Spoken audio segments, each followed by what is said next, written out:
what is the most that you would spend on a statue from your favorite game? Would you spend $3,400? Because you have that chance to buy a statue from us now, because we purchased an incredibly expensive statue, which we're gonna show you guys later today, but definitely still snowy out here. I don't know how busy we're going to be. Hopefully we get some customers because it's been slow so far, but look at this. Snow days are fun days. Colton, we got something traded in that I think you're gonna want for your collection. Okay, let's see it. My collection? Yeah. Oh my. Do you love it? This is stupid. Why did we buy this? Why not? Who's gonna want this? I don't know. Well, if you want it. Someone that wants it for a good price, because most of them sell for around 150. If you want it, Colton will sign it for you and write "This is stupid" on it. I will do that. I will Sharpie on there. No, I mean, I guess if Sword and Shield is like your favorite Pokemon game, which it's a pretty fun game, but not my favorite, then I guess. But who grades a Switch game? I don't know. And it's not even like the DLC one, the one that's worth money. It's just a regular game. Edgar, one of our regulars, traded this in. He said that his son found this already graded in Japan. What? Yeah. Isn't that weird? So it was graded a while ago. Yeah. But it was a North American copy graded for sale in Japan. Like, he physically was in Japan and saw it like at a store. Okay. That's kind of funny. Isn't that?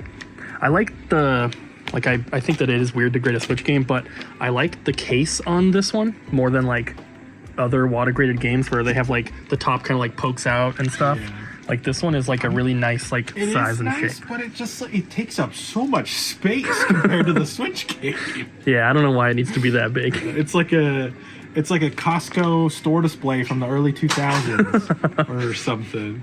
It's pretty sweet. Well, if you're a graded collector and you like graded Pokemon games, go for it. But it's not something I'd personally be interested in. Oh, I thought you wanted it for your collection. Well, Colton doesn't want it, so I guess you guys can get at it if you want. So things have been a little crazy here at the store this week, guys.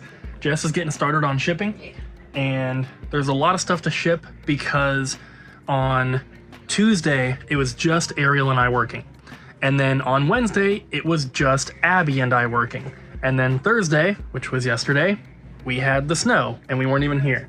So things have been piling up a little bit. Jess is gonna get started on that. Luckily we don't have any whatnot shipping, we don't have any eBay shipping, it's all just website orders right now. And there's not like a ton of them. It's, you know, just the average amount. But they have kind of piled up a little bit over the last couple days, when normally I would ship a few things when Jess isn't here, but just haven't really been able to do that. But it's all going out now. Colton just brought this back. First trade-in of the day. Bunch of sweet PSP games. Some pretty good titles in here. Monster Hunt 'em, Union, Dissidia, Final Fantasy, Metal Gear, Blaze Blue, another Dissidia, Star Ocean 1 and 2, Manichemia, and Ratchet and Clank. Pretty awesome stuff for the first trade of the day. You saw a little accident this morning, did ya? Yeah, we did. Someone hit a stop sign in our neighborhood. Yeah. We waited to come into work, and we were like, we'll take a little walk, you know, while we're waiting. And yeah, there was a guy that slid right into a stop sign, and he had to like, he got like stuck on it a little bit and backed up. He had to go up a hill, so he was like peeling like, out was up sticking on the hill trying to get back. It was so embarrassing. Yeah. Did you point and laugh? Just a little bit. Since you guys totally love them and never complain, we're gonna pull a mystery box. This one's $150 for Ryan. They said, love RPGs, action adventure, hack and slash platformer. Please no Wii, but Wii U is okay. Don't have Nintendo handheld consoles, but have all the other big force consoles and obscures 3DO TurboGrafx. Would have spent more, but first time buyer. Thank you for your first time purchase. A little filler, a little quality is okay. So I think they're just saying a little bit of both is okay. But RPGs, action adventure, hack and slash, platformer, probably not too many filler titles in those genres. They got 2 boxes to equal $150 in value.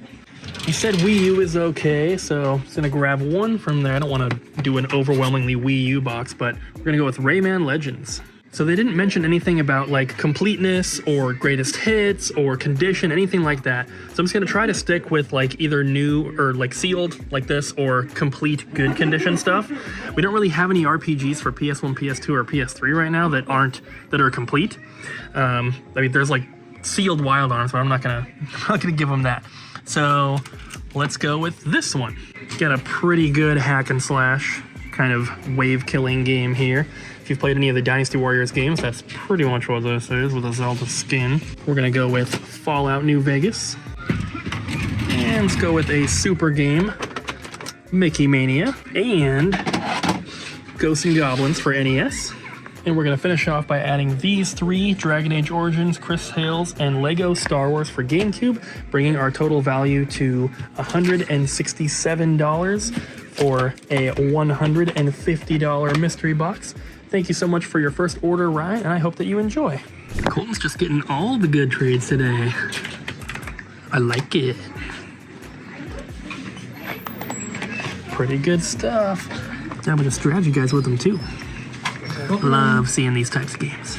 We get a lot of, PS2 games, a lot of Xbox stuff, but when you see a PS2 collection come in that's like all RPGs or survival horror or something like that, it's pretty awesome. Those games sell incredibly quickly for us. All right, guys, so we have a little bit of an update about the new store, and we have people that come into the store every day, multiple times, and ask us about the new store.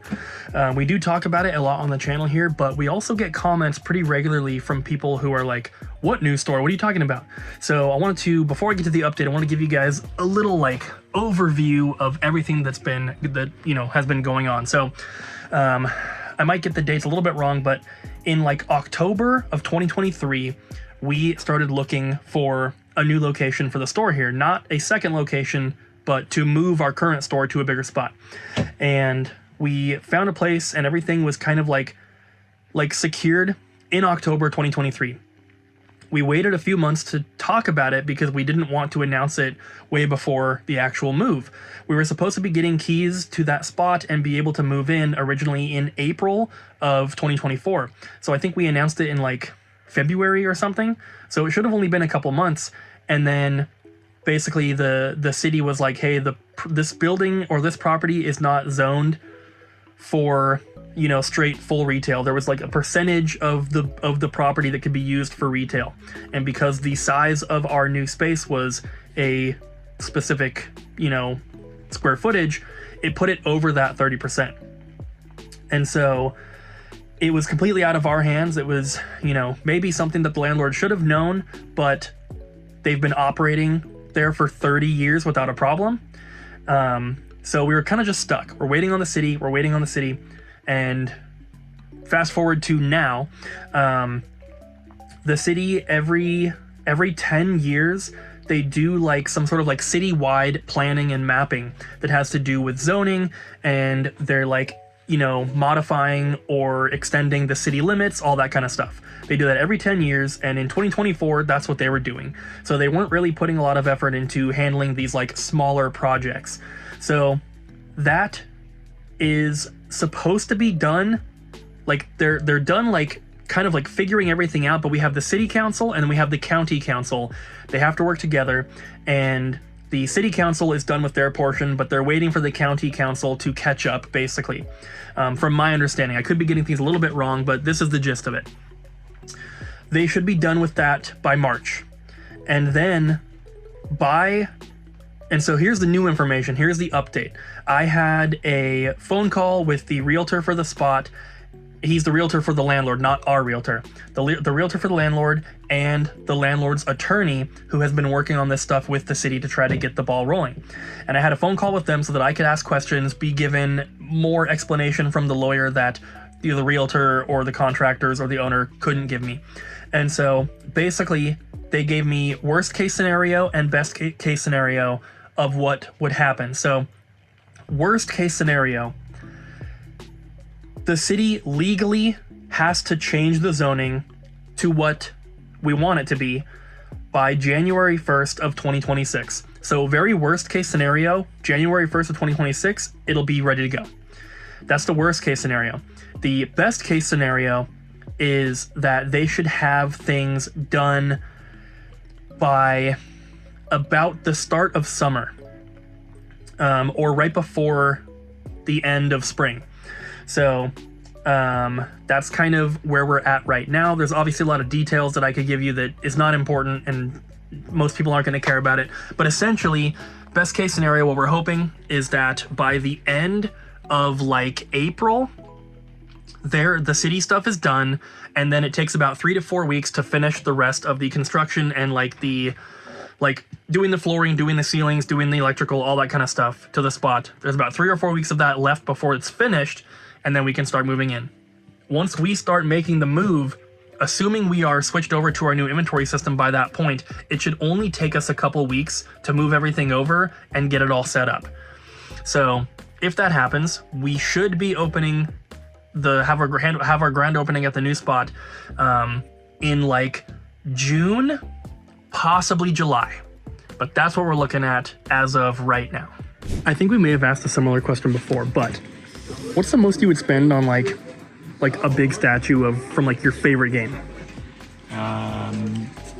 Probably like $100.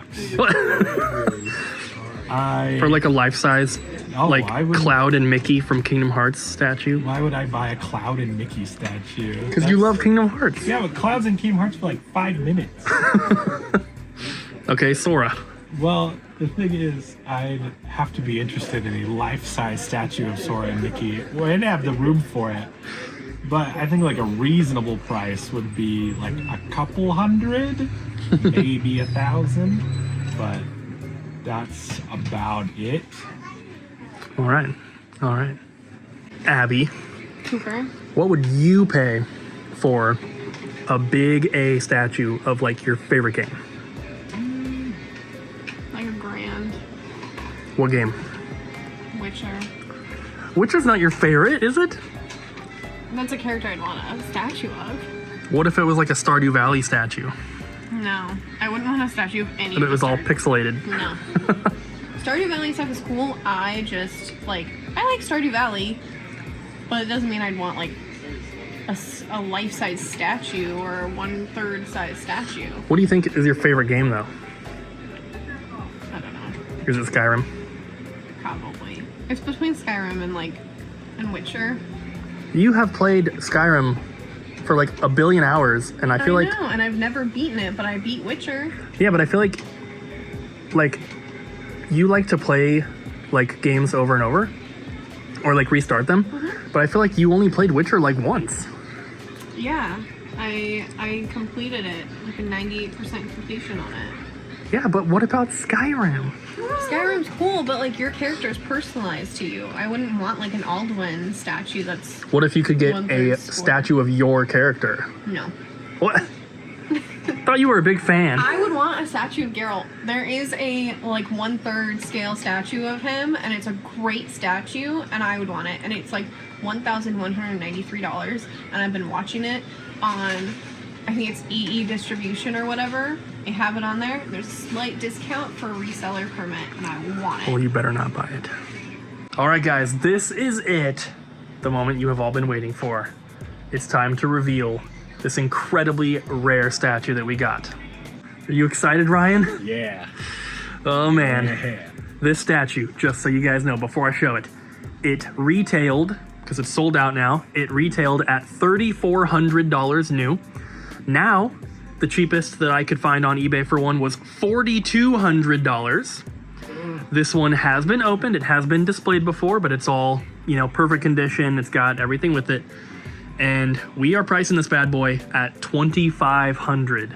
This thing right over here. Yeah. The thing that they can't even see. And the person that we got it from, they have been tracking the price for a couple years because they obviously had it and then decided they were going to sell it.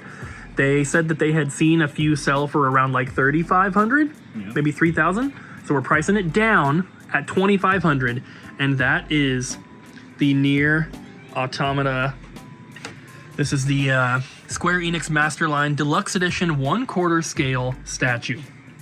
Now, obviously, Ryan, this box is huge. It goes up to your waist. Yeah, this is crazy. Yeah. And There are so many pieces in this thing that it's not realistic for us to open it and put it together just to film it for the video, because it would just have to go right back in the box.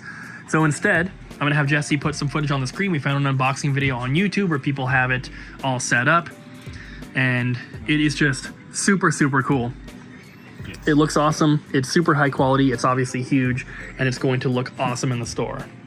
So we are going to be displaying this and having it for sale at the new location. The only problem is that I was like, how do we, like, where do we put it? Because the dimensions for the base and everything, it's too big to fit into any of the cabinets that we have here. And so we have a solution, and it's not ideal, but I think it'll work. These cabinets, which we were not even going to take to the new store because these are old. We got these from a closing thrift store when we first opened. We were gonna get rid of these. There's 2 of them here, and there's 3 of them down there. This is the only one that is deep enough for it to almost fit in, but it still doesn't. So what we're gonna have to do is remove all the shelves and take the doors off the back, and it will fit in there height-wise, and it'll stick out the back 1 inch. Dang. Right. So we are going to be taking one of these glass cases to the new location just for that one statue. And then after we sell the statue, if it ever sells, then it goes with the statue. Yeah, you can have the you can literally have the glass case with it for free. That would be actually pretty awesome if someone took it. Well, they should, because it's the only cabinet that can display it. So this is the customers. Yes, they sent it in for servicing. Their note says it's very scratched, and then it doesn't recognize on either a GameCube or a Wii. Really? Why wouldn't that play? Just so you know, just for comparison's sake, this is what a standard GameCube disc looks like. And I'm not making fun of anybody for this. This is so strange. Like, it's so clear, like, and it's not just how scratched it is. It's like the resurfacer had like a sanding mode, and then just like went to town. Maybe. And it's so strange to me that it turned out like this, because it's all it's very smooth. Well,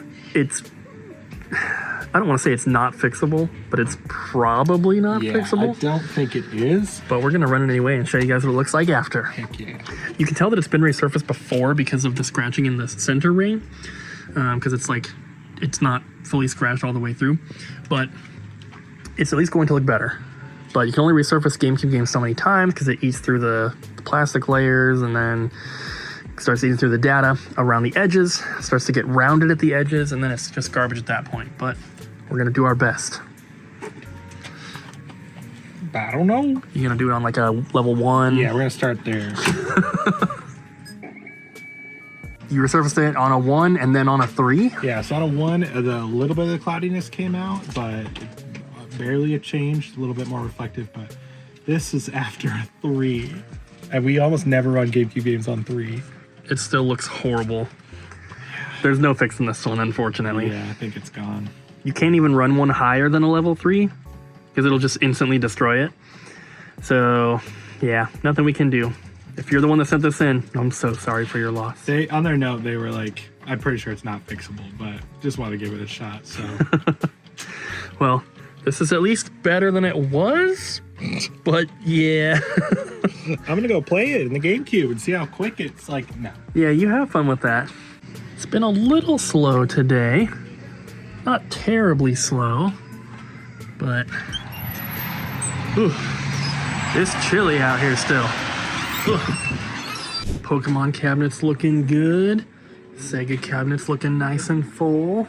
Consoles are looking good. NES and Super's looking pretty full.